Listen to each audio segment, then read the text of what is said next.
Hi celebrities, நாங்கள் தான் உங்கள் குக்கிங் ஃபேமிலிஸ். இன்னைக்கு என்ன சமையல் அப்படின்னு பார்த்தீங்கன்னா வீடியோ பார்த்து தெரிஞ்சுக்கோங்க. வாங்க வீடியோக்குள்ளே போகலாம்.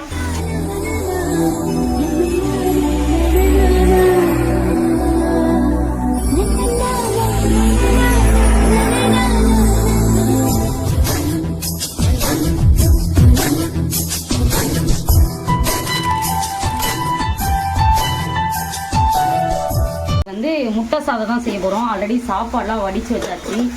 வெங்காயம், பச்சை மிளகா இதெல்லாம் போட்டு நல்லா கருவேப்பிலை. ஓகே, முட்டை சாதம் தக்காளி 3 முட்டை. ஓகே, பார்ப்போம். நல்லா வதக்கி எடுக்கணும். ஓகேவா? வெங்காயம் நல்லா வதங்கினா தான் நல்லாயிருக்கும். முட்டை சாதம் பிடிச்சிருந்தா வதக்காம கமெண்ட் பண்ணிடுங்க. நம்ம ரெடி பண்ணிட்டு பார்ப்போம். இது வந்து ஈஸியாக செய்யலாம். ஏன்னா வச்சுக்கோங்க, சாதம் ஆல்ரெடி வடித்து வச்சாச்சு. நம்ம வந்து இப்போ வெளிலலாம் போயிட்டு வந்துட்டோம் அப்படின்னா நமக்கு வந்து டயர்டாக இருக்கும், சாப்பாடு செய்ய முடியாது. ஸோ அதுக்காக தான் இது. ஆல்ரெடியே எங்கள்கிட்ட சாப்பாடு இருக்குது. நம்ம வந்து உப்பு போட்டு வதக்க சொல்லு. நான் போட்டேன். உப்பு போட்டு ஒரு தக்காளி இருக்குது, தக்காளியை ஆட் பண்ணியாச்சு. ஸோ அதையும் நல்லா வதக்கி எடுத்துக்கலாம். அதுக்கப்புறம் பார்ப்போம். லைட்டாக மல்லித்தூள் ஒரு 1/4 தான் போட்டேன். கரம் மசாலா ஒரு 1/2 ஸ்பூன் போட்டிருக்கேன். ஓகே, வேற என்ன வீட்டு மிளகா தூள், பச்சை மிளகா 1 போட்டிருக்கேன்ல. சும்மா லைட்டாக கலர்ஸ் இருந்தாலே போதும். வெற மிளகாத்தூள் கூட போடலாம், அது உங்கள் ஆப்ஷன். நான் இதை 2 மட்டும் தான் போட்டுப்பேன். இது ஃபைனலாக வந்து பெப்பர் தூள் போடுவேன். எனக்கு அது பிடிக்கும். அதுவே எனக்கு காரம் கரெக்டாக இருக்கும். அதனால் இது மட்டும் எனக்கு போடுறேன். கலருக்காக காஷ்மீரி சில்லி இதை போட்டால் கலர் வரும், நல்லாயிருக்கும். அது ஒரு 1/2 ஸ்பூன் மட்டும், ஏன்னா கலருக்காக மெயினாக. அவ்வளோதான். உண்மையே காட்டுறேன். இதோட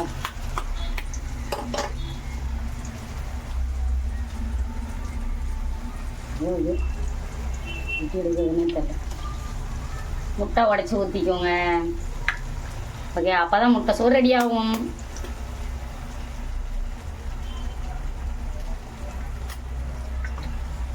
மூணு முட்டை போட்டுக்கிறோம். அவங்க சாப்பாடுக்கு ஏற்ற மாதிரி போட்டுக்கோங்க. முட்டை நிறைய சாப்பிடுவாங்கன்னா முட்டை கொஞ்சம் நிறைய ஆட் பண்ணிக்கோங்க. எங்கள் வீட்டில் இருக்க ஜீவன்லாம் வந்து முட்டை நல்லா தின்னுவாங்க, அதனால் நான் சேர்த்துக்கிறேன். ஜீவன் மீன்ஸ் என் வீட்டில் யாரும் இல்லை, இவங்க தான் இருக்காங்க. ஸோ இதை ஒரு 1 மினிட் கழித்து நல்லா இது பண்ணிங்கன்னா இன்னும் நல்லா முட்டை வந்து இது பண்ணும்போது நல்லா பெருசு பெருசாக வரும். சாப்பாடு கூட சாப்பிடும்போது இன்னும் நல்லாயிருக்கும். ஓகே, கொஞ்ச நேரம் விட்டுட்டு கலர்னா இன்னும் நல்லாயிருக்கும். அதுதான் இன்றதெல்லாம் காமிக்கிறேன். இந்த மாதிரி கிண்டி நல்லா எடுத்துட்டதுக்கப்புறம் சாதம் போட்டுடலாம். ஆமாம்,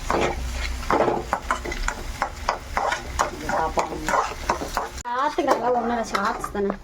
இப்போ பார்த்தீங்கன்னா நம்ம வந்து சாப்பாடு போட்டுக்கிறோம்.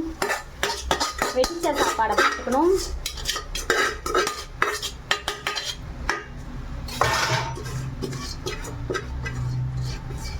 சாதம் அழகாக சாப்பிடுவோம், அவனுக்கும் பிடிக்கும்.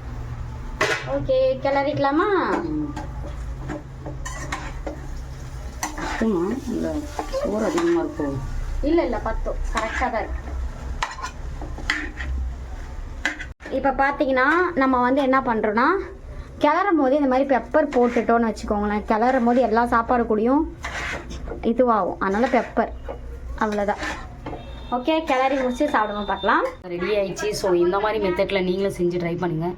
ஸோ நெக்ஸ்ட் வீடியோவில் பார்க்கலாம். டாட்டா பாய். டேஸ்ட்டாக இருந்துச்சுங்க. டாட்டா பாய்.